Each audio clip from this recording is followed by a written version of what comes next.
Hello बच्चों, let's read the question. The question here says high frequency sound waves vibrate the basilar membrane. Option A near the oval window, B near the helicotrema, C in the middle of cochlea, and D from oval window to helicotrema. So for this question our key concept would be, हमारा key concept होगा regarding the mechanism of hearing.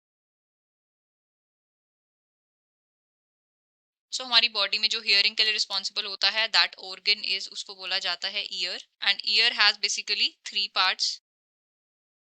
तीन parts में mainly divided है. One is external year,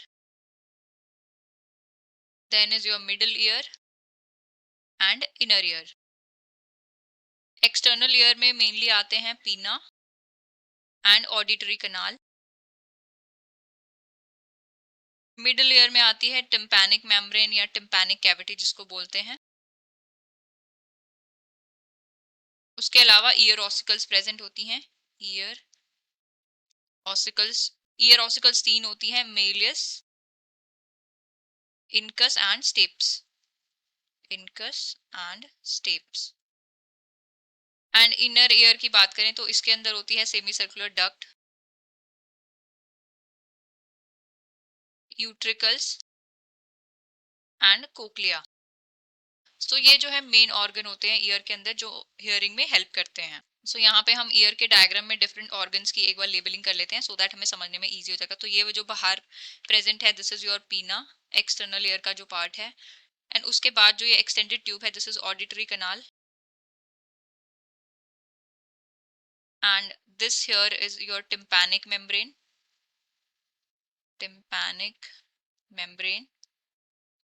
इसको ear drum भी बोला जाता है. एंड यहाँ पे तीन ईयर ऑसिकल्स हैं, बेलियस, इनकस एंड स्टेप्स. इनको क्या बोल रहे हैं हम? Ear ossicles. सो ये हमारे आउटर और मिडल ईयर थे. अब हम इनर ईयर पे मूव करते हैं. सो ये यहाँ पे ये स्ट्रक्चर्स क्या हैं? These are your semi circular canals. This structure is utricle. And ये जो डिस्क शेप प्रेजेंट होती है this is oval window. And this structure is saccule. And ये क्या है? This structure is cochlea.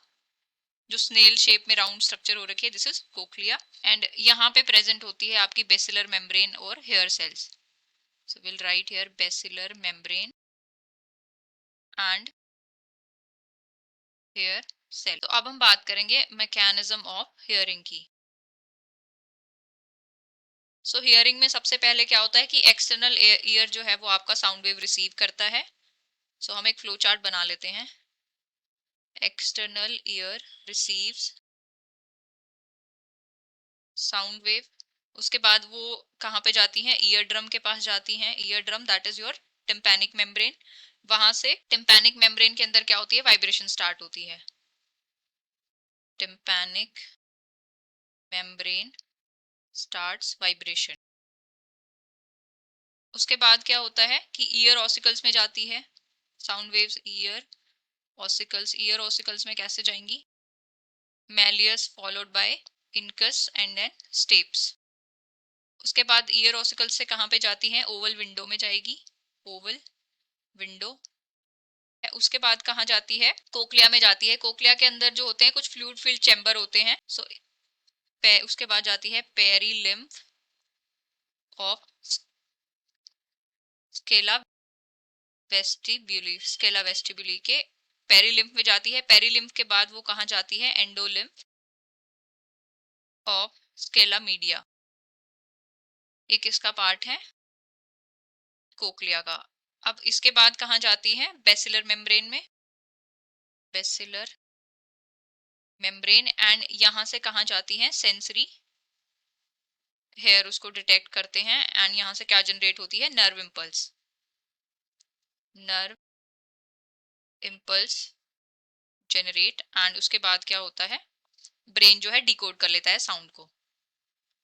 Brain decode sound. सो इस तरीके से जो है हियरिंग का मैकेनिज्म फॉलो होता है. तो अगर हम साउंड वेव्स की बात करें तो ह्यूमन के अंदर जो हियरिंग रेंज होती है वो 16 टू 20 किलो हर्ट्ज की होती है। सो डिफरेंट फ्रीक्वेंसी की जो साउंड है वो बेसिलर मेम्ब्रेन के डिफरेंट एरियाज में जो है वाइब्रेशंस कॉज करती है। तो अगर हम बात करें हाई पिच जो साउंड होती है, हाई पिच्ड साउंड, वो कहाँ पे रजिस्टर होती हैं? वो रजिस्टर होती हैं ओवल विंडो पे, Oval window, that is narrow part of the basilar membrane, जो बेसिलर मेम्ब्रेन का नैरो पार्ट है वहां पे। सो ओवल विंडो के पास क्या होती है? हाई पिच साउंड की वाइब्रेशंस होती हैं, और जो लो साउंड होगी, लो पिच साउंड, लो पिच्ड साउंड, वो कहाँ पे होती है? उसकी होती है कोक्लिया के अंदर, जो कि वाइड पार्ट है बेसिलर मेम्ब्रेन का, ऊपर वाला ये पार्ट क्या है? वाइड है, ये वाला पार्ट स्लाइटली नैरो है। सो हमें क्वेश्चन में पूछा था high frequency sound waves vibrate the basilar membrane. So high frequency वाली साउंड हमने कहाँ पे बात करी? ओवल विंडो के पास वो वाइब्रेट होती हैं, और जो लो फ्रीक्वेंसी वाली होती है वो कोक्लिया के पास वाइब्रेट होती है। तो हमारा करेक्ट ऑप्शन होगा option A. So final answer for the question option A. I hope you have understood it well. Best of luck and thank you.